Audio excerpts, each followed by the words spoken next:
cambiar lo que no cambia es un pueblo. Y cuando cambia es sencillamente para ser cada vez mejor. Porque este mismo pueblo que estamos viendo aquí es un pueblo mejor que hace 20 años, que hace 10 años, que hace 5 años. No creo que el enemigo esté pensando hoy en invasiones.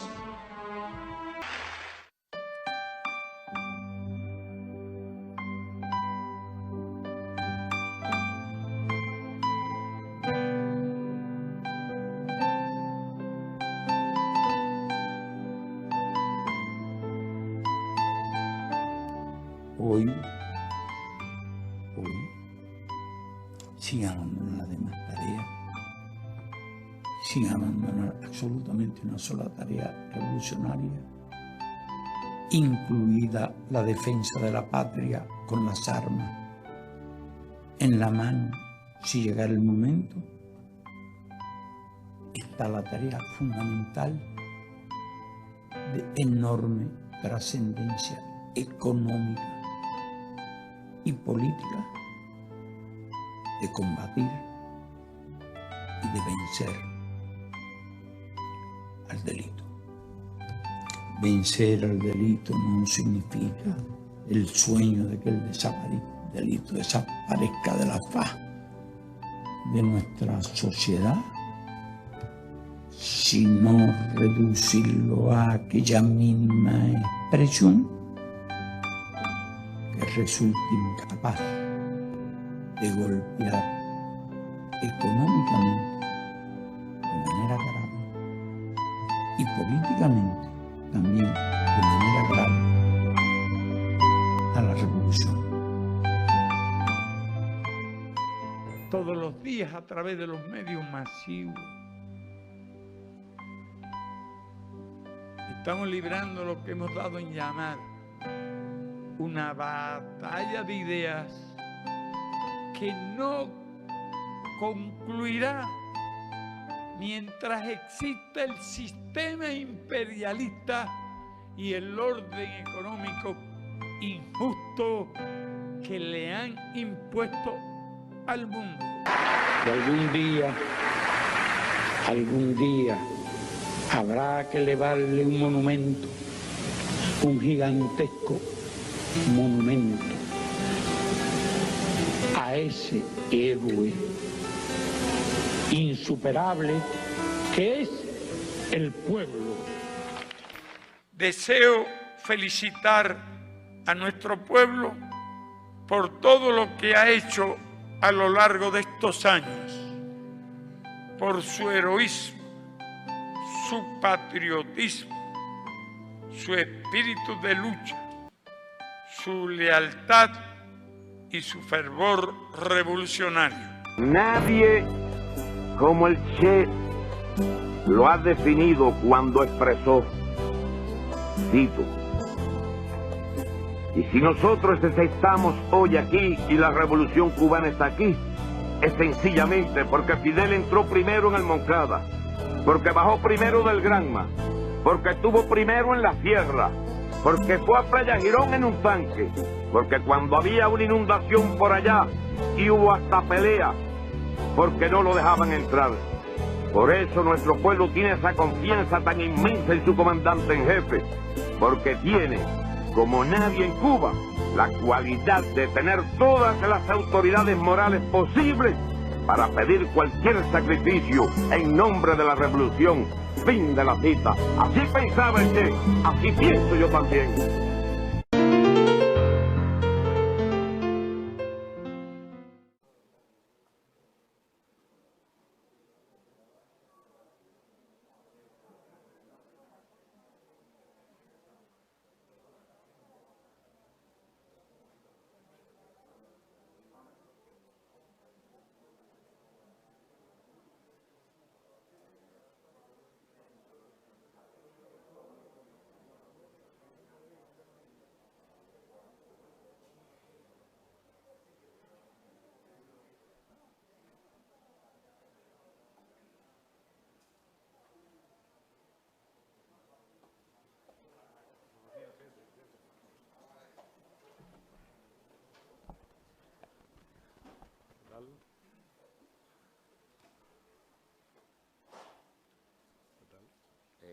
Buenos días, bienvenidos al Ministerio de Relaciones Exteriores. Agradecemos a todos por su presencia. A continuación, el ministro de Relaciones Exteriores de Cuba, Bruno Rodríguez Parrilla, ofrecerá declaraciones a la prensa nacional y extranjera. Estas declaraciones están siendo transmitidas por Cuba Visión Internacional, Canal Caribe, Radio Habana Cuba, Radio Rebelde y por el canal de YouTube de la Cancillería. Se encuentran presentes ministros y televidentes y radioyentes, 26 corresponsales de 18 medios de prensa acreditados y en tránsito de 13 países, así como representantes de los medios de la prensa nacional. Ministro, tiene usted la palabra, por favor. Muchas gracias. Agradezco a todos su presencia. Debo denunciar que el gobierno de los Estados Unidos ha decidido excluir a la República de Cuba de los preparativos de la 9ª Cumbre de las Américas que se producirá en Los Ángeles del 8 al 10 de junio y que ejerce en estos momentos presiones extremas sobre numerosos gobiernos de la región que se oponen de manera privada y respetuosa a dicha exclusión. El gobierno de los Estados Unidos engaña a la opinión pública y a los gobiernos del hemisferio diciendo que aún no ha decidido sobre las invitaciones. Insto respetuosamente al secretario de Estado Blinken a que diga de manera honesta si Cuba será invitada o no a la 9ª Cumbre de las Américas. Un eje principal, según los preparativos del evento, será la salud. Y debo informar a nuestro pueblo y a la opinión pública internacional que en estos momentos se negocia de forma opaca, con bastantes elementos neoliberales y con muchas carencias en relación con las necesidades reales de los pueblos respecto a la pandemia de COVID-19, a las causas estructurales de sistemas de salud precarios que llevaron a consecuencias trágicas y provocaron un número extremadamente alto de muertes en nuestro hemisferio, incluidos los Estados Unidos de América, y que evade la cooperación sustancial y los financiamientos elementales para poder abordar esas secuelas, que se negocia en estos momentos de manera opaca un llamado plan de acción en salud y de resiliencia de las Américas hasta el año 2030. Debo decir que estas negociaciones se sostienen de manera oscura con la exclusión de Cuba y de otros Estados miembros de la Organización Panamericana de la Salud que participan en estos procesos en contravención a sus propios mandatos.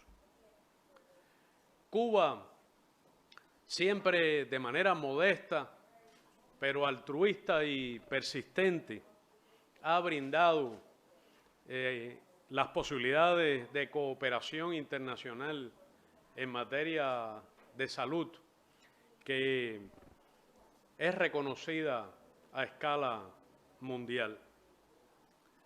Las vacunas latinoamericanas de la COVID son cubanas. Las brigadas médicas que atendieron la emergencia de la COVID en la región, en el hemisferio, en más de 50 países del planeta, han sido cubanas. La presencia médica cubana ante desastres naturales y epidemias anteriores, la disposición de decenas de miles de becas de medicina para jóvenes de bajos ingresos latinoamericanos, caribeños y estadounidenses, la existencia de la Escuela Latinoamericana de Medicina en La Habana, la Operación Milagro, que devolvió la vista a millones de personas de bajos ingresos, la capacidad de Cuba de establecer cooperación, transferir tecnología de punta, aportar productos farmacéuticos, vacunas y tratamientos novedosos, la capacidad de compartir protocolos y medicamentos avanzados en el ámbito de salud harían conveniente, redundarían en beneficio de nuestros pueblos que fueren tomados en cuenta en este proceso. Con el propio Estados Unidos, Cuba ha sostenido y ha propuesto en numerosas ocasiones acciones de cooperación en materia de salud. Recuerdo en el caso de Haití, en varios momentos, en particular después de huracanes y terremotos, en El Salvador, en Pakistán, en situaciones de desastre. Ofrecimos y establecimos cooperación de salud con los Estados Unidos en Liberia durante la epidemia de ébola y con otros países en África Occidental. Cuando los terribles sucesos del 11 de septiembre de 2001, la República de Cuba ofreció inmediatamente cooperación médica, ofrecimos plasma para los heridos, ofrecimos antibióticos ante las amenazas de anthrax, suministramos antibióticos a la entonces sección de intereses de los Estados Unidos en La Habana, ofrecimos equipamiento y personal para utilizar el sistema ultramicroanalítico desarrollado, tecnología desarrollada por Cuba, para realizar pesquisajes masivos ante también el brote de anthrax.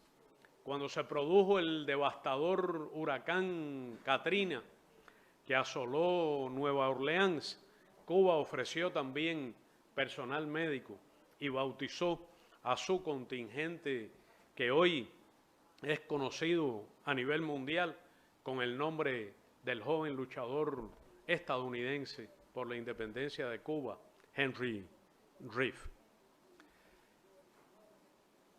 Estudiantes estadounidenses han cursado y cursan estudios de medicina en Cuba, y ante el reciente y curioso ofrecimiento del gobierno de los Estados Unidos de 1 millón de vacunas contra la COVID, en momentos en que el país había vacunado ya a toda su población, ofrecimos al gobierno de los Estados Unidos desarrollar un proyecto triangular con vacunas y personal de salud de ambos países en beneficio de naciones necesitadas de nuestra región, lo que hasta hoy no ha tenido respuesta del gobierno estadounidense. Estados Unidos manda soldados y no médicos. Sus transnacionales farmacéuticas han lucrado de manera obscena con la pandemia de COVID. El mecanismo que Estados Unidos impulsó, COVAX, no ha podido satisfacer sus objetivos. El gobierno de los Estados Unidos ha hecho también uso político de sus vacunas. En relación con Cuba, mantuvo el bloqueo recrudecido a niveles extremos durante la pandemia y tomó a esta como aliada táctica. impidió el bloqueo, la llegada a Cuba y la adquisición de ventiladores pulmonares en los momentos de mayor demanda. Dificultó la adquisición de materiales y suministros indispensables para el escalado industrial de las vacunas cubanas contra la COVID, y quedó claramente establecido durante los días de la crisis de suministro de oxígeno en nuestro país, en el momento pico de la pandemia, como resultado de una avería de nuestra planta principal, que para importar oxígeno de los Estados Unidos hacen falta licencias específicas y satisfacer excepciones al bloqueo. Cuba no recibió nunca ningún ofrecimiento del gobierno de los Estados Unidos en relación con la pandemia. No sorprende porque ha sido la aplicación despiadada y cruel del bloqueo en el ámbito de la salud uno de los elementos más cuestionables y notorios del bloqueo contra Cuba. Recuerdo siempre, llevo en el corazón los casos de niñas y niños cubanos afectados por el bloqueo, algunos al precio de no contar con los tratamientos idóneos o sufrir dolores y prolongada hospitalización. Recuerdo las denuncias en la Asamblea General de Naciones Unidas por la prohibición a Cuba de adquirir disposiciones de cateterismo pediátrico llamados Amplatzer. Recuerdo los casos de niños cubanos a quienes pudimos salvar, pero no preservar sus ojos afectados con retinoblastoma por efectos del bloqueo. Recuerdo los casos de niñas y niños, una de ellas fallecida recientemente con 13 años de edad, con cáncer óseo, que no pudieron recibir prótesis extensibles. El bloqueo asfixia nuestra economía.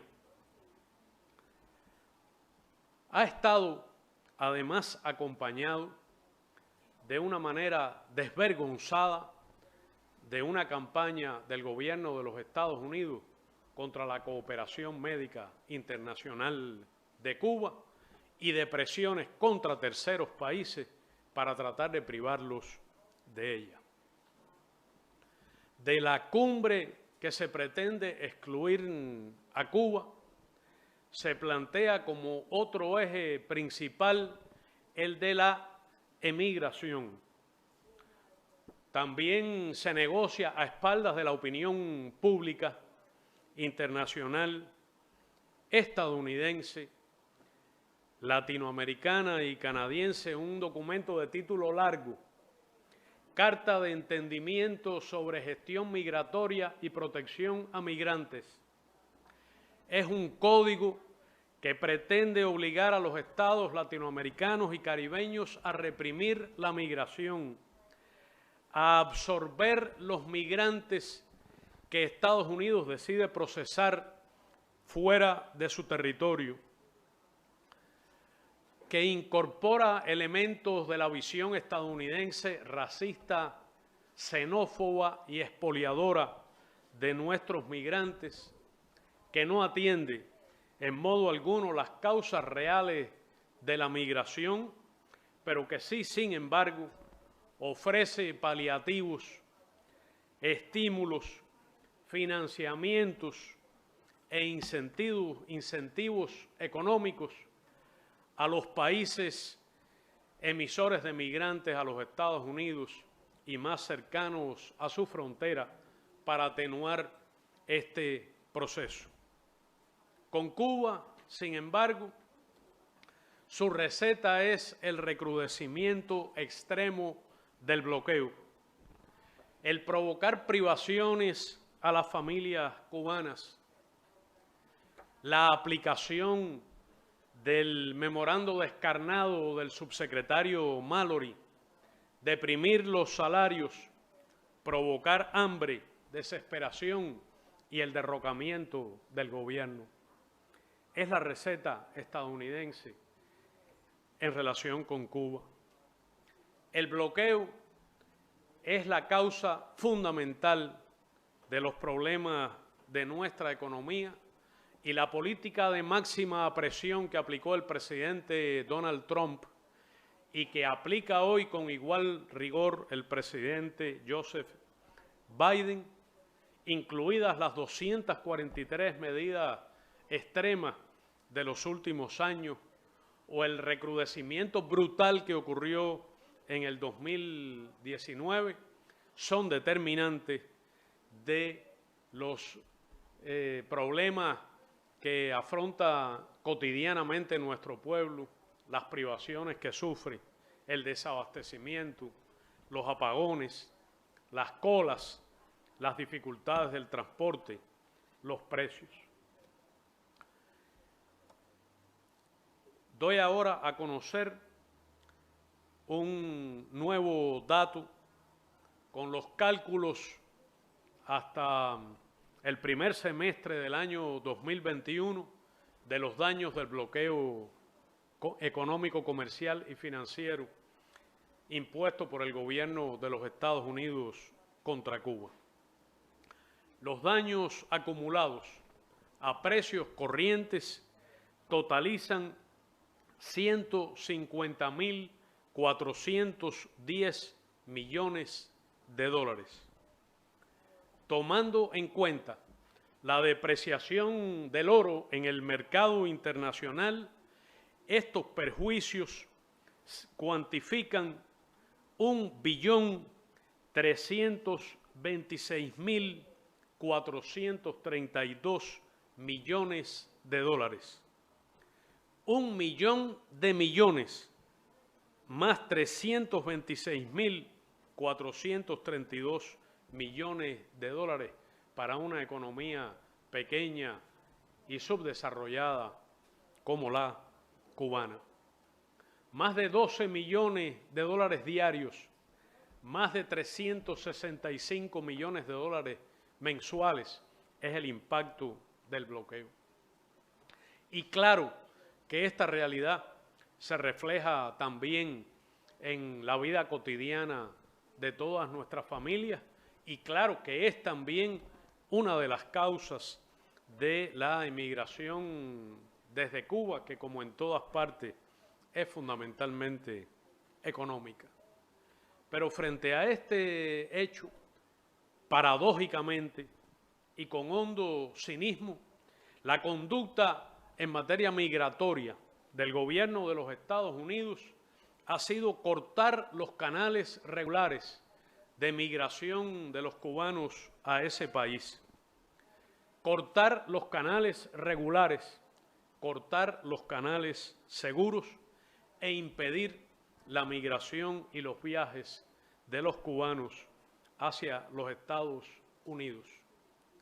Es una política distinta a la que sigue con cualquier otro país del planeta.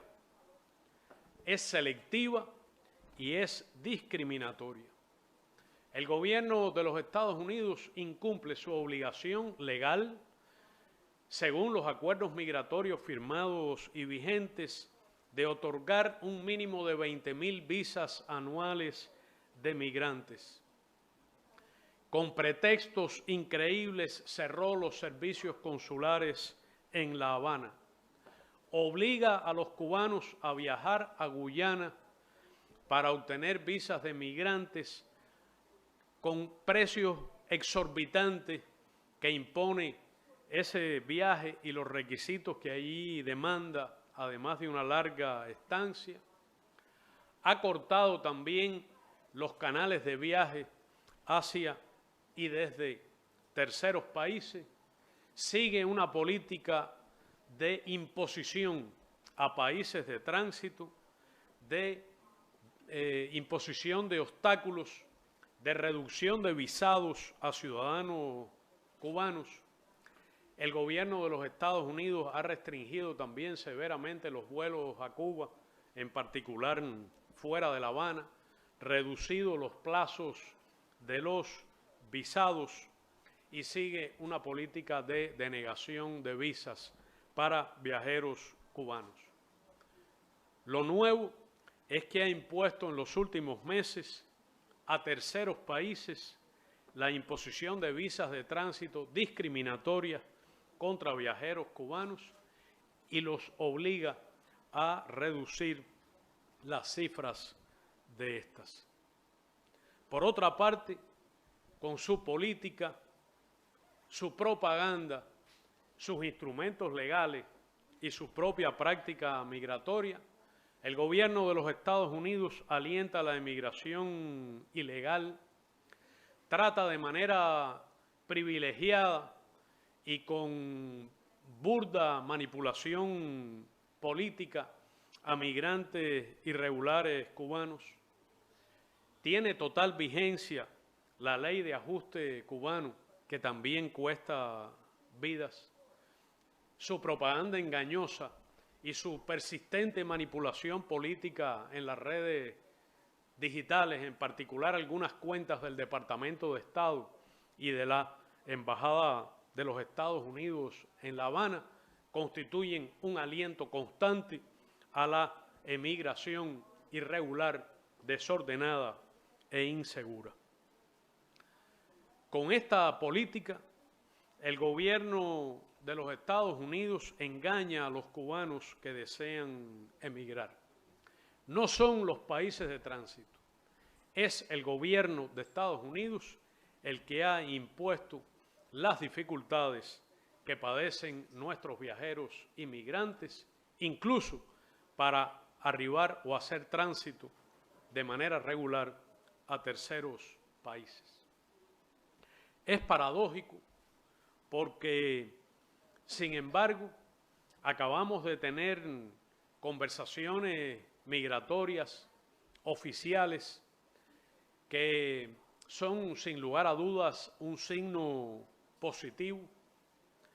El reconocimiento que ha hecho en ellas el gobierno de los Estados Unidos de la plena vigencia de los acuerdos es, sin lugar a dudas, correcto y positivo.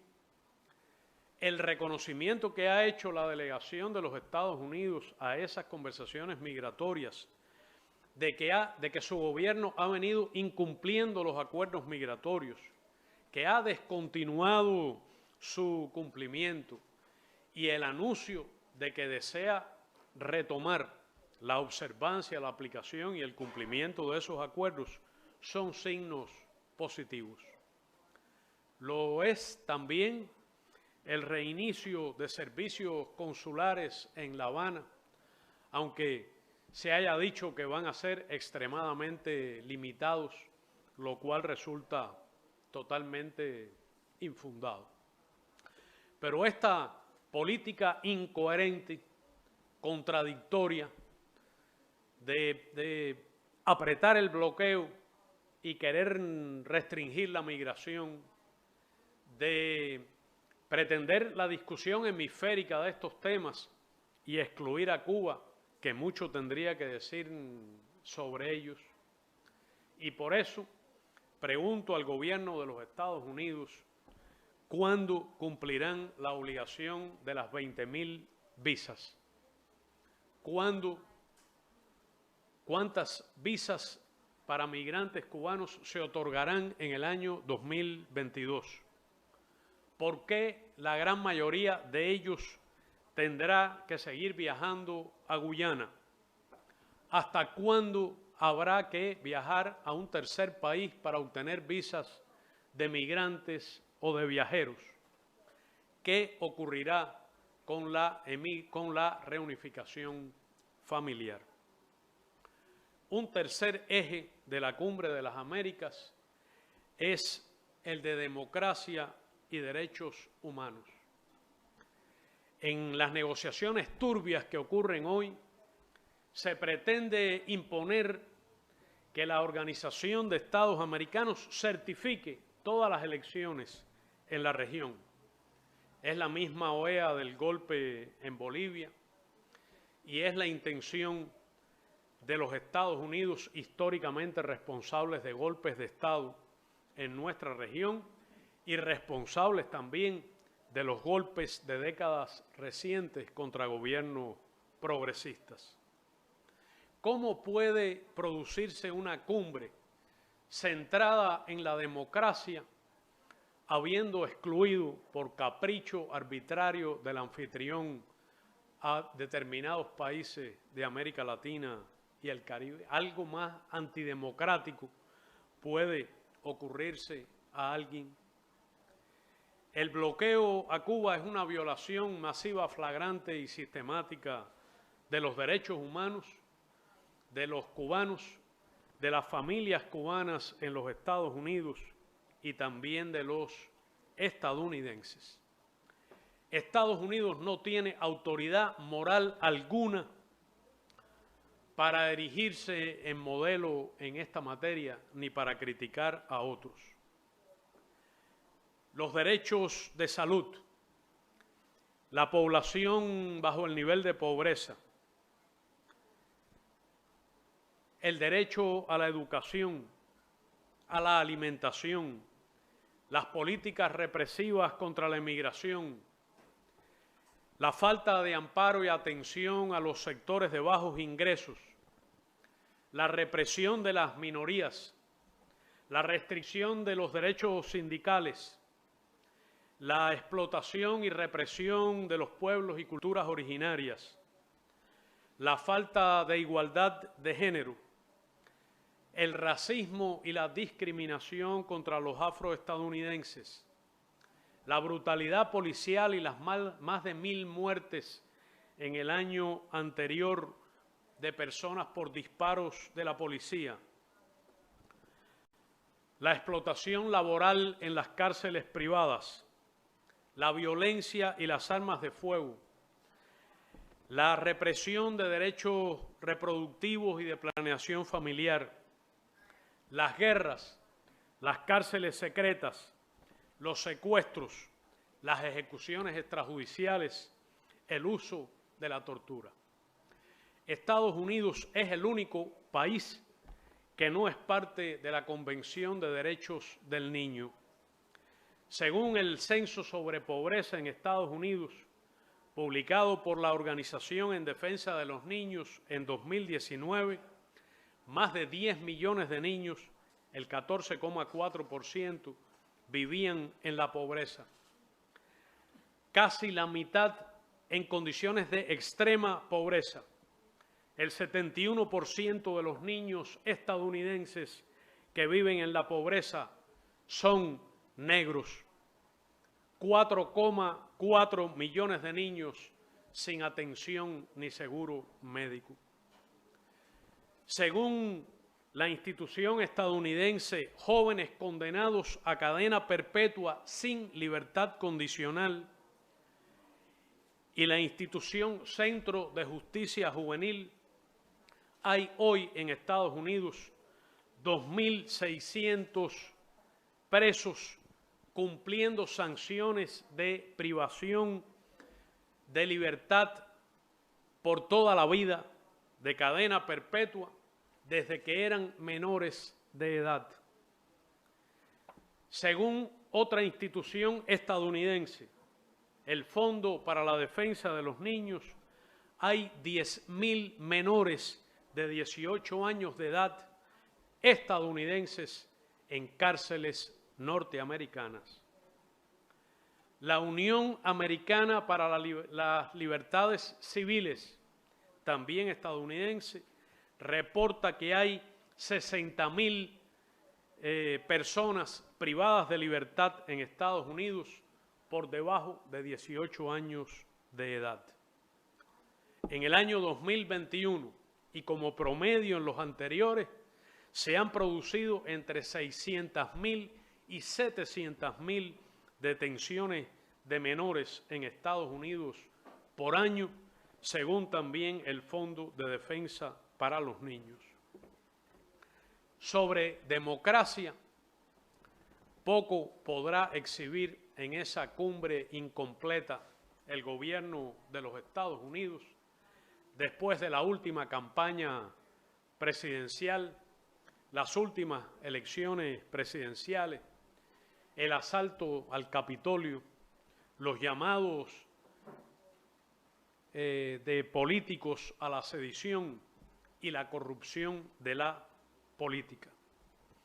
Ofrezco al gobierno de los Estados Unidos discutir estos asuntos de manera bilateral, multilateral o incluso en la propia cumbre. Y pregunto al Departamento de Estado si permitirán a la sociedad civil del hemisferio participar sin exclusiones o serán los de la lista de la OEA, que son las organizaciones no gubernamentales que financia el gobierno de los Estados Unidos, quienes podrán acceder a Los Ángeles. Ambientalistas, activistas por el desarme, incluido el desarme nuclear, pacifistas, minorías, sindicalistas, feministas, movimientos indígenas y populares, ¿podrán ir? Pregunto directamente si las organizaciones no gubernamentales, si los representantes de la rica sociedad civil cubana recibirán visados para permitir su asistencia. La 9ª Cumbre de las Américas podría ser todavía una oportunidad si de manera incluyente y en igualdad de condiciones para todos los países debatiera sin exclusiones y con sincero compromiso los problemas más acuciantes que afectan al continente. Cuba respalda los esfuerzos genuinos por fomentar el diálogo, los vínculos y la cooperación entre nuestra América, la América bolivariana y martiana, y los Estados Unidos, entre la comunidad de estados latinoamericanos y caribeños y el gobierno de los Estados Unidos. La exclusión de Cuba que se avisora constituiría un grave retroceso histórico en relación con las 2 cumbres anteriores, en las que Cuba participó en pie de igualdad, con su voz firme, veraz, pero siempre serena, respetuosa y constructiva. Fue invitada como resultado del firme reclamo que plantean hoy numerosos gobiernos de la América Latina y del Caribe al gobierno de los Estados Unidos para que no se produzca la exclusión que denuncio. Sería sorprendente que el presidente Joseph Biden se aparte de la política del gobierno del que fue ya vicepresidente y que por primera vez invitó a Cuba a una cumbre, y más asombroso y paradójico aún, que se aparte de la política del presidente republicano Donald Trump, que también invitó a Cuba a la cumbre de Lima. Tendrá que explicar él, supongo yo, a sus electores. El país anfitrión de la cumbre no tiene ningún derecho a imponer exclusiones arbitrarias. Sería una decisión políticamente motivada y sin otro sustento que acusaciones falsas y el uso de dobles raseros para ocultar la verdadera naturaleza de esa exclusión vinculada a la política interna y electoral de los Estados Unidos. Apoyamos las firmes y legítimas decisiones del Gobierno de Reconciliación y Unidad Nacional de Nicaragua, apartándose de la OEA y la cumbre. Nos oponemos a la exclusión de cualquier país o a la participación de representantes ilegítimos y espurios impuestos por el gobierno de los Estados Unidos.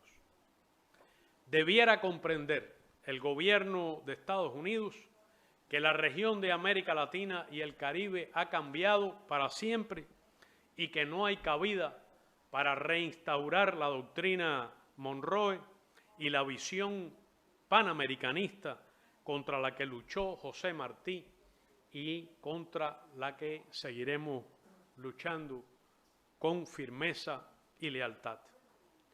Cuba, que defiende con firmeza la unidad dentro de la diversidad de nuestra América, agradece hoy profundamente a los pueblos y gobiernos que mantienen una posición valiente, digna y solidaria, reclamando al gobierno de los Estados Unidos que Cuba no sea excluida de la 9ª Cumbre de las Américas. Muchas gracias. A la revolución. Todos los días a través de los medios masivos estamos librando lo que hemos dado en llamar una batalla de ideas que no concluirá mientras exista el sistema imperialista y el orden económico injusto que le han impuesto al mundo. Y algún día habrá que elevarle un monumento, un gigantesco monumento a ese héroe insuperable que es el pueblo.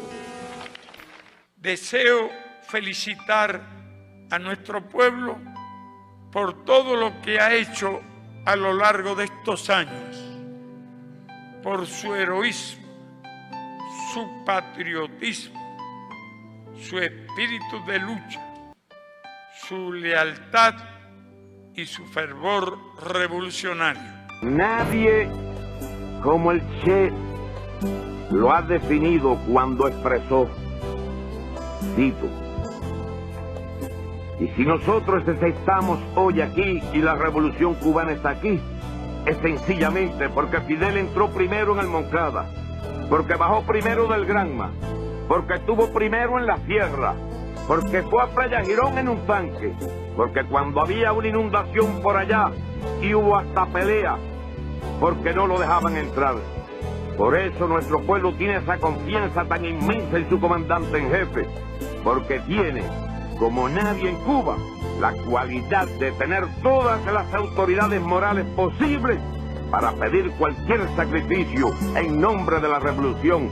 Fin de la cita. Así pensaba el Che, así pienso yo también.